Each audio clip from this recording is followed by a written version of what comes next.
नमस्ते दोस्तों, स्वागत है आपका 52वां क्लासेज बाय मोहन सिंह में। फिर से पिछले क्लास में हमने यण संधि के बारे में चर्चा की थी।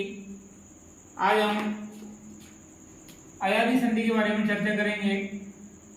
अयादी संधि का सूत्र है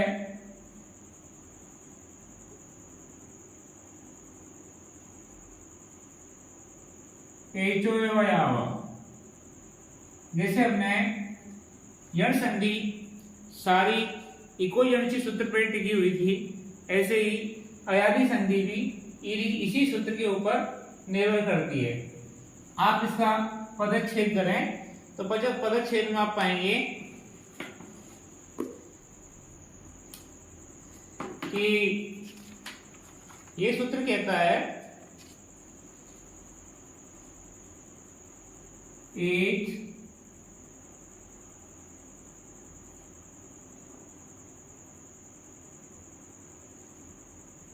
क्रमात् अय अव आय आप एते शिवरचि। इसका तात्पर्य है कि आप ये सूत्र देखें तो सबसे पहला अक्षर इसमें एच, जो ये रहा एच, एक प्रत्याहार है जो सूत्रों से बना है। एओंग अयोच, ए से लेकर च तक। तो इसमें आपका आ जाएगा ए ओ, ये अलंत है, आई औ। तो एक प्रत्याहार में 4 वर्ण है, ए ओ, आई और औ। इन चारों वर्णों को आप क्रम से रखें जैसे हमारे सूत्रों में है। इसके बाद आप इसका पदच्छेद करें तो ये है अ य, ये रहा। अब ये में से हमने ये हलन कर दिया तो ये में से क्या निकला अ, और सामने क्या है व, तो ये है अ व। अब में से बे हलन कर दिया तो बे में से क्या निकला आ, तो आ के बाद य, तो ये हो गया आय। और ये हमने हलन कर दिया तो ये भी में से क्या निकला आ के बाद क्या है व, तो आओ। तो आप देखें इसी सूत्र में एच प्रत्याहार है। ये चारों प्रत्याहार, ये प्रत्याहार के चारों वर्ण स्थानीय है और इनके स्थान पे आदेश है क्रम से।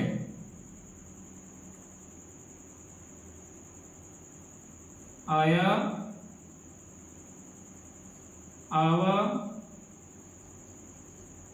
आय आप। एते ये आदेश होते हैं शु रचि। इसका हम विच्छेद करेंगे शु प्लस अचि। अचि में क्या है अच, अच मतलब स्वर, अर्थात इनके सामने स्वर होना चाहिए। इन वर्णों के सामने यदि कोई स्वर वर्ण आए, ए के सामने, ओ के सामने, आई के सामने, औ के सामने, तो इन चारों वर्णों के स्थान पर, क्योंकि ये चारों वर्ण क्या है स्थानीय। स्थानीय का तात्पर्य इन शब्दों को हमको हटाना है और आदेश अर्थात जिन शब्दों को हमको स्थानीय स्थान पर लाना है। तो 4 स्थानीय 4 आदेश। तो ए के स्थान पर आए, ओ के स्थान पर अव, आई के स्थान पर आय, औ के स्थान पर आय क्या होंगे आदेश होंगे। और ये आदेश किसके हिसाब से होंगे? ये आदेश आने का एक सूत्र है, यथा संख्यम अनुदेश समानम। ये सूत्र कहता है कि भाई हमारे पास स्थानीय विचार है और आदेश विचार है, तो हम कैसे डिसाइड करेंगे कि एक स्थान पर आय आएगा, ओ के स्थान पर अव आएगा, एक स्थान पर आय क्यों नहीं आ सकता? इसके लिए पहले कह रहा है, कई बार हम शब्द लिखते हैं क्रमशः संधि में, वो क्रमशः यही से आता है। ये कह रहा है कि यथा संख्यम, संख्या के अनुसार, अनुदेश समानम, यदि अनुदेश समान है तो वो संख्या के अनुसार ही आदेश होंगे। संख्या के अनुसार की तात्पर्य आप मान लीजिए हमने ए को 1 नंबर पे, ओ को 2 नंबर पे, आई को 3 नंबर पे, औ को 4 नंबर पे रखा, तो जब सामने हम इसको 1 नंबर पे, 2 नंबर पे, 3 नंबर पे, 4 नंबर पे, तो आपने देखा स्थानीय विचार है और आदेश भी 4 है। यदि इन स्थानीय आदेश की संख्या समान है तभी ये सूत्र काम करेगा। यदि मान लीजिए स्थानीय 4 है आदेश 5 है तो फिर ये सूत्र काम नहीं करेगा। अब इस सूत्र कहते हैं भाई कि ए ओ आई औ 4 स्थानीय 4 आदेश है, तो ये कह रहा है संख्या के हिसाब से आप उसका विभाजन, क्या नाम उसका, आदेश करें। तो एक स्थान पर ये भी क्या है, आदेश में का एक वर्ण हटेगा दूसरा आएगा। इसका हम परिभाषा लिखें तो परिभाषा होगी एच प्रत्याहार, अर्थात ए ओ आई औ वर्णों के पश्चात यदि स्वर वर्ण आए तो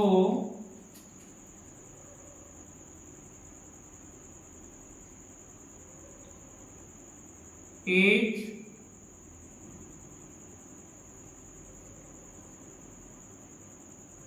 प्रत्याहार वर्णों अर्थात ए ओ आई औ के स्थान पर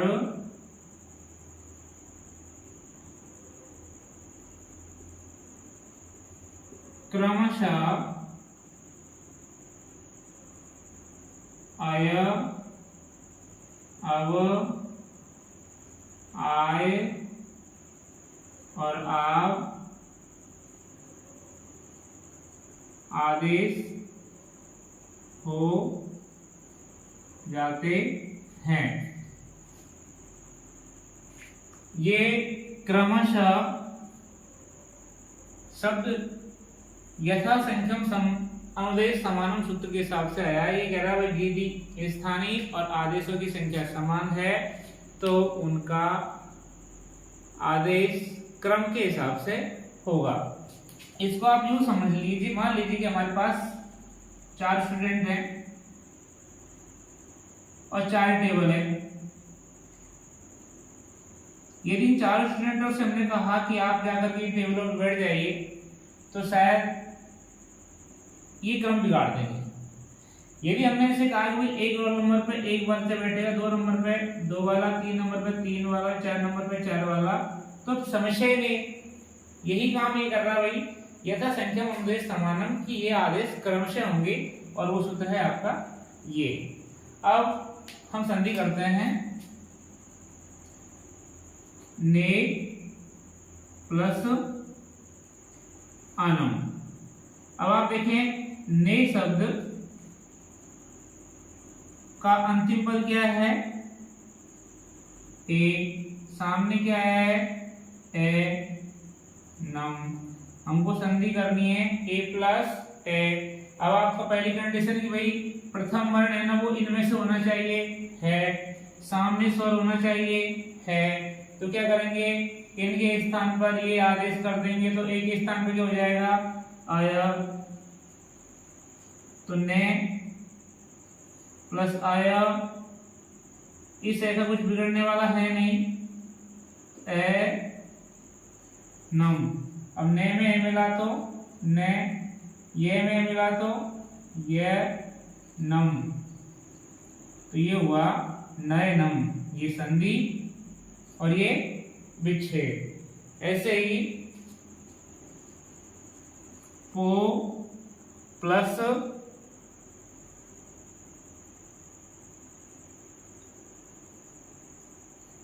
आना, पो में अंतिम वर्ण क्या है, पे में से हमने क्या निकालेगा ओ, सामने क्या है ए ने, ओ प्लस ए। अब आप देखो प्रथम पद का अंतिम वर्ण इस प्रत्यार में से है, सामने वाला वर्ण स्वर है, तो ओ के स्थान पर क्या कर देंगे हम, अब तो ओ के स्थान पर क्या हो गया, अब तो पे प्लस अब प्लस आना, तो पे में मिला तो पे, बे में मिला तो वे न पवन।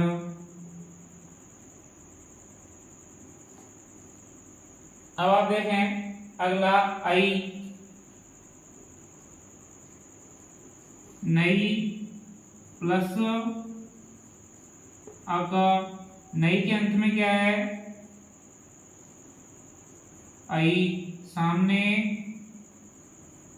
अक, अके में से हमको काम क्या आने वाला ए, हमारी संधि होगी आई प्लस ए में हमारे सूत्र के हिसाब से पूछे प्रथम पद एक प्रत्यार में से है, सामने वाला स्वर है, तो क्या करेंगे हम इन वर्णों के स्थान पर, ये तो आई के स्थान पर होगा आय, तो ने, आई के स्थान पर क्या हो गया आय, सामने अब जैसे कि मैंने आपको पहले बताया जो प्रत्याहार ये आदेश होते हैं तो सिर्फ एक ही वर्ण के स्थान पर आदेश होता है, दूसरे वर्ण का कोई परिवर्तन नहीं होता है। तो ने में आ मिला तो ना, ये में मिला तो ये, नायक जायक धायक गायक, ये सारे शब्द इसी संधि से बनते हैं। अगला है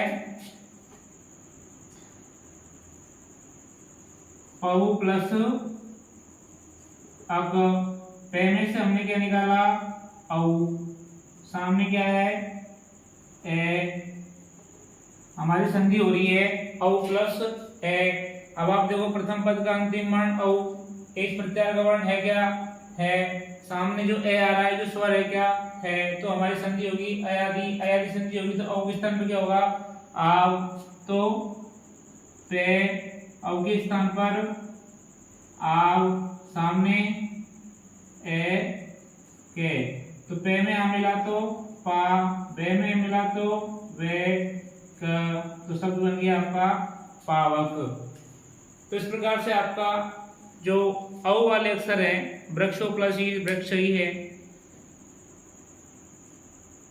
ये आपकी अयादि संधि के चारों सूत्र हुए। अब आप इसमें देखें कि आपको हम नामकरण भी किसी का करते हैं तो नाम ही आपको संधि के बारे में बता देगा कि संधि में होना क्या है। जैसे आपको हमने यण संधि पढ़ाया तो यण संधि में आपने देखा कि यण संधि में हमको यण वर्ण आदेश करने हैं। अब ऐसे ही अयादि संधि का आप देखो आय प्लस आदि, जैसे हम किसी का नाम लेते हैं ना राम श्याम सुरेश आदि, अर्थात आगे कुछ और भी है, तो ये कह रहा है आय से तो शुरू हो रहा है, आगे कुछ और भी है, तो आगे कौन कौन से हैं, आगे चारों हैं, आय के बाद अब आय और आव। ये कह रहा है अय आदि आदेश जिस संधि में होंगे वो संधि आपकी अयादि संधि कहलाएगी। जैसे गुण दीर्घ संधि है, नाम से पता चल रहा है वही उसमें दीर्घ वर्णीय आदेश होगा। इस प्रकार से संधि का नाम भी अपने आप में बता देगा कि इसमें कौन सी संधि होनी है। संधि के बारे में आपको पता है सभी संधियों के सभी उदाहरण यदि हम लिखने बैठ जाएंगे तो शायद हमारी कॉपियां कम पड़ जाएगी। तो इसका बेस्ट सॉल्यूशन क्या है कि हमको संधि का प्रश्न हमारे गलत नहीं जाए और सारे उदाहरण हमको रटने की आवश्यकता भी नहीं पड़े, सिर्फ एक बार सरसर नजर से देख ले वो पर्याप्त है। उसके लिए मैं आपको एक छोटी सी बात बताऊंगा कि एक बार एक गुरु था, एक शिष्य था जो काफी परेशान था। वो अपने समस्या का समाधान खोजते खोजते गुरु के पास पहुंचा, तो गुरु ने देखा कि उसके पास एक घड़ा रखा हुआ है। उस घड़े को उसने देखा कि गुरुजी से जो भी कोई मांगता है उस घड़े में से निकाल के गुरुजी दे देते हैं। कुछ भी मांगो उस घड़े में से हाथ दिया और निकाला और आ जाता। उस बालक ने गुरु से पूछा कि महाराज जी क्या है कि मुझे तो ऐसा घड़ा चाहिए, तो क्या करना पड़ेगा? तो महाराज जी ने कहा कि ऐसी बात है कि आप दो ऑप्शन तुम्हारे पास, या तो 15 दिन मेरे पास रहो और मैं तुमको एक घड़ा बनाना सिखा दूंगा, फिर तुम अपने हिसाब से इसका घड़े का निर्माण खुद कर लेना। फिर दूसरे ने कहा, फिर दूसरा ऑप्शन ये है कि तुम ऐसे करो, ये घड़ा मेरा रखा, इसी को उठा कर ले जाओ।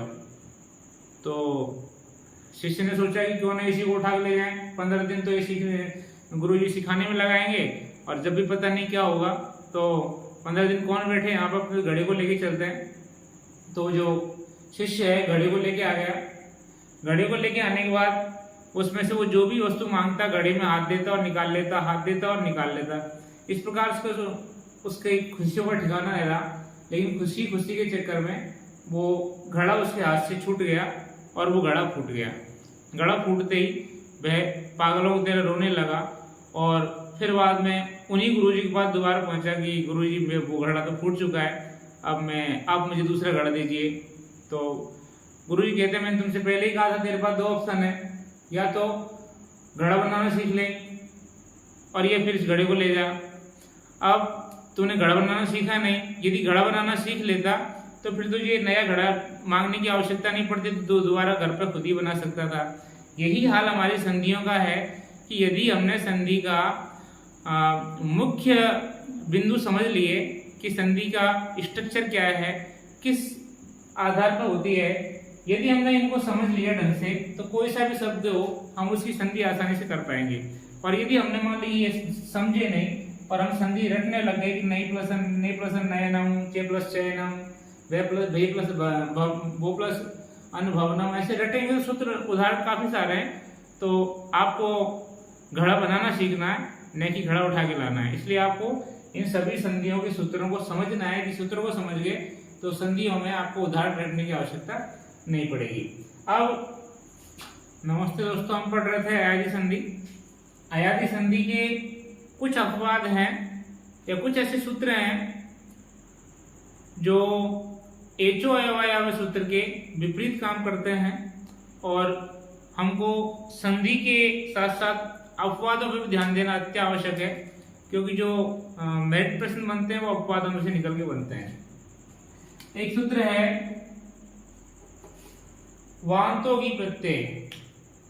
ये सूत्र है, ये कहता है वांत मतलब वे प्लस अंत। अब आपके अयादी संधि में दो आदेश ऐसे थे जो जिनके अंत में वे था, अब आदेश और अब हुआ था ओ के स्थान पर और अब हुआ था आव के स्थान पर। तो ये दोनों आदेश तब भी हो जाते हैं जब ऐसा प्रत्यय सामने हो जिसकी शुरुआत ये से हो। जब ओ या औ के बाद यकार आदि ऐसा प्रत्यय जिसका प्रारंभ ये यति वाले वर्ण से हो रहा हो, तो आए तो ओ और औ के स्थान पर क्रमशः अव और आव आदेश हो जाते हैं। अब एचो अयवाय सूत्र में, इस सूत्र में क्या फर्क है कि भाई आदेश तो अव आव वहीं हो रहे हैं और यहाँ भी हो रहे हैं, लेकिन आपने देखा था कि वहां कंडीशन थी एच प्लस स्वर होना चाहिए, ए आई औ आव के सामने स्वर होना चाहिए, जब यहाँ क्या आ रहा है, व्यंजन आ रहा है। और व्यंजन में भी इस सूत्र ने विशेष बात करता है कि पहली बात तो प्रत्यय होना चाहिए, तो यद प्रत्यय है, दूसरी बात, इसकी शुरुआत ये से होनी चाहिए। तो दोनों बात ये फॉलो कर रहा है, मान रहा है। तो गे में से हमने ओ निकाला और सामने ये संधि होगी ओ प्लस ये, ओ के स्थान पर हमने किया अब, तो गे प्लस अब बे आता है गव्य। अब ते क्या है, प्रत्यय का हलंत वर्ण है तो इसका लोप हो जाता है, विभक्ति में काम लेने पर इसका रूप बनता है गव्यम। ऐसे नो प्लस यत, यहाँ भी ने के सामने ओ आया है तो ओ का हुआ आव, तो नाव्य तय का लोप होकर के विभक्ति में होता है नाव्यम। तो ये आपका सूत्र है वांतो ही प्रत्यय। अयादि संधि का एक दूसरा अपवाद सूत्र है अद्व परिमाणे च। अद्व अर्थात मार्ग, परिमाणे मतलब परिमाणवाची, मार्ग का परिमाणवाची अर्थ में युति शब्द के परे रहते। यदि युति शब्द परे या बाद में है किसके, गो शब्द के, तो गो शब्द के जो अंतिम ओ है उसको भी अब आदेश हो जाता है किस सूत्र से, आद्व परिमाणे च सूत्र से। जैसे कि शब्द है गो प्लस युति, अब गो शब्द के सामने क्या है, युति, तो गो शब्द में जो गे में ओ है, इस ओ के स्थान पर क्या हो जाएगा अब, किस सूत्र के हिसाब से, आद्व परिमाणे च। तो इसका बनेगा गव्युति। गव्युति मतलब जहां गायें एकत्रित होती हो। अयादि संधि का दूसरा अपवाद सूत्र है धातु निमित्तस्य एव। ये सूत्र कहता है यकार आदि प्रत्यय परे होने पर, ऐसा प्रत्यय जिसकी शुरुआत यकार आदि से, हमने पिछला सूत्र पढ़ा वांतो ही प्रत्यय के हिसाब से, यकार आदि प्रत्यय के परे होने पर धातु के ओ को अव, औ को आव, ओ को अव, औ को आव आदेश होता है यदि धातु के ओ तथा औ प्रत्यय के कारण ही हुए हो। इसका तात्पर्य ये है कि जैसे धातु था भू, अभी भू का भो यद प्रत्यय के कारण ही हुआ था। अब यदि यद प्रत्यय के कारण ही किसी धातु को ओ प्राप्त हुआ है तो वहां पर उस ओ का अब धातु निमित्त से, सूत्र कहता है धातु निमित्त मतलब कारण, धातु के कारण जो धातु प्रत्यय के कारण जिसका ओ हुआ है या औ हुआ है तो उसको ओ को अब किसके सूत्र से हो जाएगा, धातु निमित्त से। तो फिर वे में से हमने निकाला ओ, सामने यद प्रत्यय ओ के स्थान पर हो गया अब भय प्लस अब भव प्लस यत बराबर भव्यम। ये सूत्र की मुख्य बात यह है कि पहली बात कि धातु के बाद में यद प्रत्यय होना चाहिए, ऐसा प्रत्यय जिसकी शुरुआत ये से हो। दूसरा, उस धातु में यदि ओ और अव, ओ और औ यदि प्राप्त हुआ है तो प्रत्यय के कारण ही आना चाहिए। यदि प्रत्यय के कारण उस धातु को ओ या औ प्राप्त हुआ है तो उस धातु को अव और आव आदेश इस सूत्र से हो जाएगा। यदि कोई धातु ऐसा है जो मूल धातु का एक प्रारंभ, मूल धातु ही ओ है या औ है, तो वहां पर ये प्रत्यय, ये सूत्र काम नहीं करेगा। नमस्ते मित्रों, आज हम अयादि संधि का एक और अपवाद पढ़ने जा रहे हैं कि सूत्र है लोप शाकल्य। अब दोनों शब्द बिल्कुल स्पष्ट है। लोप का मतलब यहाँ लोप होता है, शाकल्य एक व्याकरणाचार्य हुए हैं, उनके मतानुसार ये सूत्र कहता है अवर्ण पूर्वयो, कि ए वर्ण जहां पहले हो और पदांतयो और पद के अंत में ये और वे, यवयो मतलब यकार और वकार का लोप हो जाता है। बा शब्द कहीं भी आ जाए तो आप ध्यान रखना वहां अथवा या विकल्प होता है, अथवा या विकल्प। अशी परे, अशी अशी प्रत्याहार है, ये आपका शुरू होता है अयोड्रिलिक एवं हे, अयोड्रिलिक एवं एओज हैवर लण जवन गर्दश जब गर्दश, अर्थात इसमें आते हैं सभी स्वर अह य व र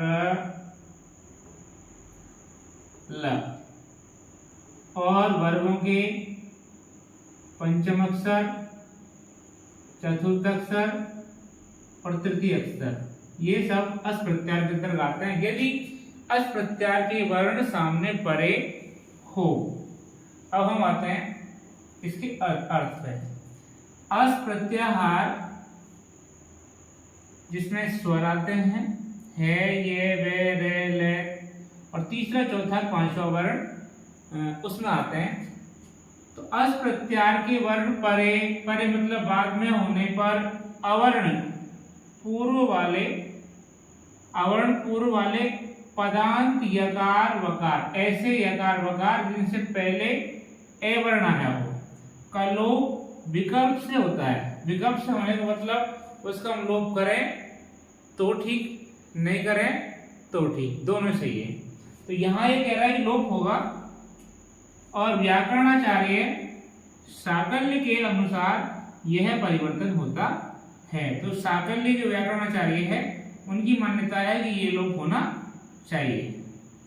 अब जैसे उदाहरण है हरे प्लस ए ही।